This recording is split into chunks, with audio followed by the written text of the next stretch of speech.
बेयाव फैनानै आङो गोसोखौ जोबोद गोजोननाय मोनदों बिनि मेनेजमेन्टखौ बे इक' टुरिजम पिकनिक स्पटनि मेनेजमेन्टखौ जोङो बाख्नायनांगोन जोबोद गोजोननाय मोनदों मिथिंगाखौ नोजोर होनानै साखोन सिखोन लाखिनायखौ नोजोर होनानै बेवहाय जाबायदि साखोन सिखोन लाखिनांगौ बे लाखिनायखौ नुदों प्लास्टिक बायदिसिना लेथ्रा मुवाखौ जेराव मेरावनो गारलाबायनायखौ जोङो नुवाखै बेखौ जों बाख्नायनांगोन मैयानिफ्रायनो सोलिदों बे प्रग्रामा दिनैहाय फुङावहाय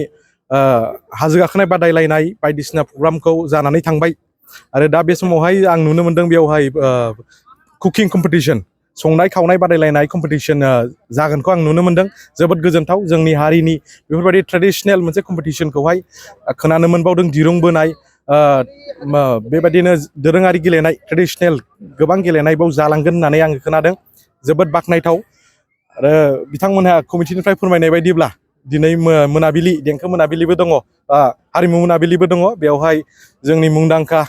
फावखुंग्रि प्रेसमिता बसुमतारीजों लोगोसे बर'निनो मुंदांखा देंखोगिरि जेसि नार्जारी बिथांजों लोगोसे गुबुन गुबुन जोंनि बर'नि गुबुन गुबुन हारिनि आर्टिस्टफोरखौ फैगोन होननानै आं खोनादों बेनिखायनो आं खावलायगोन रायजो राजा नोंथांमोनहा फै नैबे पिकनिक स्पटआव बिनि माबायदि परिबेस बेखौ नोंथांमोना फिल खालामबाय आङो बुंनो हायो नोंथांमोना बेयाव फैयोब्ला गोजोननायखौ मोनगोन रंजाथाव मोनसे परिबेस दं बावहाय बेखौ आं दिनै बुंनो सानगोन